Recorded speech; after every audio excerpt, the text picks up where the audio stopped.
ओम शांति। ओम शांति। तो आज हम बात कर रहे हैं 28 जुलाई 2025 की मुरली पर। शीर्षक है विश्व शांति की पुनर्स्थापना। और इसका जो सार है वो है, मीठे बच्चे, सभी को ये खुशखबरी सुनाओ कि अब फिर से विश्व में शांति स्थापन हो रही है। बाप आए हैं एक आदि सनातन देवी देवता धर्म स्थापन करने।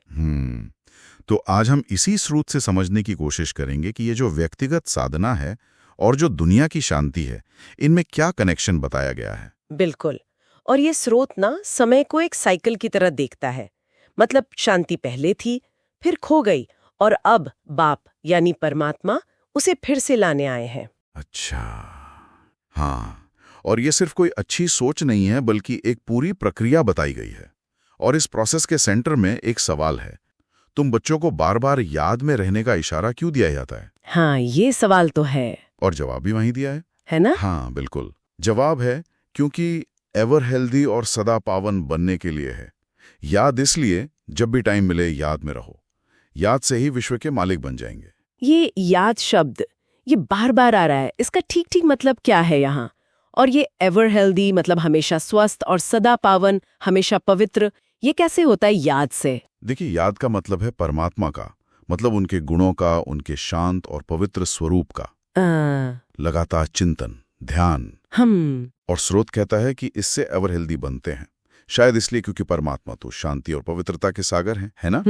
तो उनका ध्यान करने से मन शांत होता है, स्ट्रेस कम होता है, जिसका असर फिर शरीर पर भी पड़ता है। हाँ, ये तो है। और सदा पावन का मतलब है कि जब हम अच्छे ऊंचे विचार करते हैं, परमात्मा के गुणों का चिंतन करते हैं, तो मन फालतू की बातों से, नेगेटिविटी से दूर रहता है।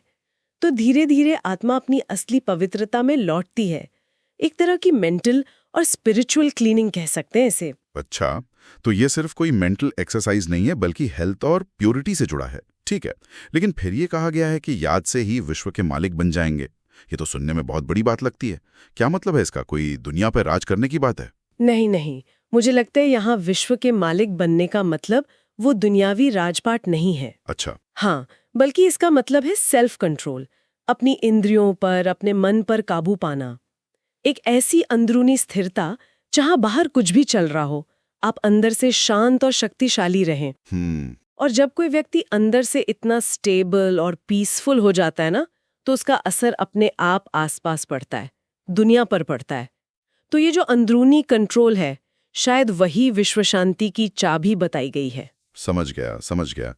तो मतलब ये शांति कोई नई चीज नहीं है जिसे हमें बनाना है, बल्कि वो हमारी खोई हुई चीज है जिसे वापस पाना है। मुरली में जिक्र है कि 5000 साल पहले भारत में लक्ष्मी नारायण का राज्य था, जहां शांति थी। सतयुग।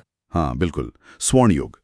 आज लोग शांति तो चाहते हैं, पर शायद ये भूल गए हैं कि वो थी कैसी, या उसे वापस लाएं कैसे। सही बात है।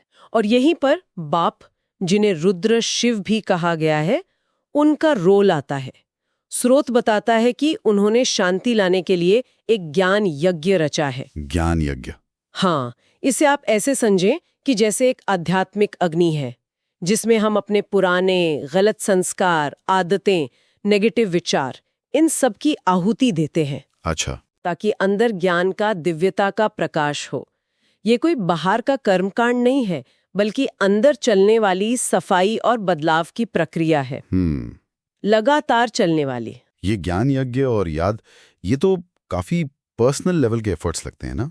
मतलब एक व्यक्ति के करने से पूरी दुनिया कैसे बदल जाएगी? ये जो दुख धाम से सुख धाम का ट्रांजिशन है, इसमें फॉलोअर्स, जिन्हें बच्चे कहाँ हैं, उनका क्या रोल है? रोल तो बहुत ही इंपॉर्टेंट है।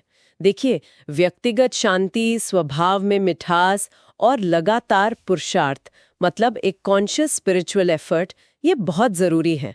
पुरुषार्थ यानी कोशिश? हाँ, पर सिर्फ कोशिश नहीं, बल्कि अपनी कमजोरियों को जीतने और परमात्मा से अपना कनेक्शन मजबूत करने का एक जागरूक प्रयत्न। गोल क्या है? परमात्मा का जो आध्यात्मिक खजाना है, ज्ञान, गुण, शक्तियां, उसका वारिस बनना। और जब बहुत सारे लोग मिलकर ये कोशिश करते हैं ना, तो एक कलेक्टिव पॉजिटिव एनर्जी बनती है। वही दुनिया को बदलने का बेस बनती है। स्रोत में पारसपुरी और पत्थरपुरी का भी फर्क बताया है, स्वर्ण युग और लौह युग।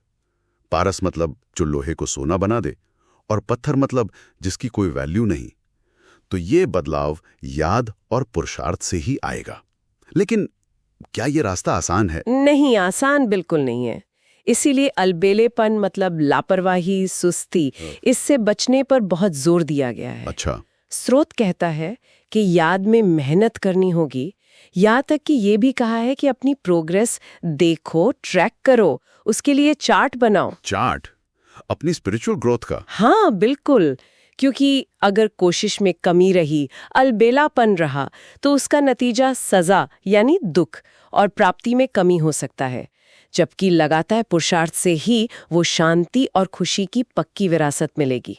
बात घूम फिर कर वही आती है, पर्सनल शांति और बदलाव ही वर्ल्ड पीस का फाउंडेशन है। तो मतलब अगर हम निचोड़ देखें तो ये मुरली विश्व शांति को एक आध्यात्मिक सफर की तरह देखती है, और रास्ता है व्यक्तिगत बदलाव, याद, पवित्रता, शांति और लगातार कोशिश। हाँ, और आखिर में कुछ खास पॉइंट्स भी दिए हैं, शायद प्रैक्टिकल टिप्स की तरह। हाँ बिल्कुल, जैसे धारणा के लिए मुख्य सार बताया है, खुद को शांति स्थापन करने का इंस्ट्रूमेंट समझो, इसलिए बहुत शांत रहो, धीरे और रॉयल्टी से बोलो, याद की मेहनत करो और ढीले मत पढ़ो, अलबेले मत बनो। शांत रहना, धीरे बोलना, ये सब शांति स्थापना से जुड़ा है। और एक वरदान भी है। हाँ, वो भी बहुत इंटरेस्टिंग है कि जब कोई मुश्किल आए, पेपर आए, तो घबराओ मत, बल्कि प्रॉब्लम पर फुल स्टॉप लगाओ। फुल स्टॉप लगाकर आगे बढ़ो और सफल बनो, सफलता अमूर्त बनो। मतलब उलझो मत, सोल्यूशन पर फोकस करो। फुल स्टॉप लगाना, ये अच्छी सोच है। और एक स्लोगन भी है। जी, स्लोगन है, अपनी तरक्की के लिए फालतू के सवाल, क्वेश्चन, दूसरों में नुक्स निकालना, करेक्शन, और सुनी सुनाई बातों पर चलना, कोटेशन, इन सबको छोड़ो, बस अपना कनेक्शन परमात्मा से ठीक रखो। वाह, तो ये पॉइंट्स तो हमें बिल्कुल प्रैक्टिकल स्टेप्स बताते हैं। फोकस अपने कनेक्शन पर रखो। बिल्कुल। और एक आखिरी गहरी बात है अव्यक्त इशारे में। अच्छा। हाँ, उसमें संकल्पों की शक्ति, मतलब हमारी थॉट पावर, मनसा शक्ति, उसे जमा करने की बात कही गई है।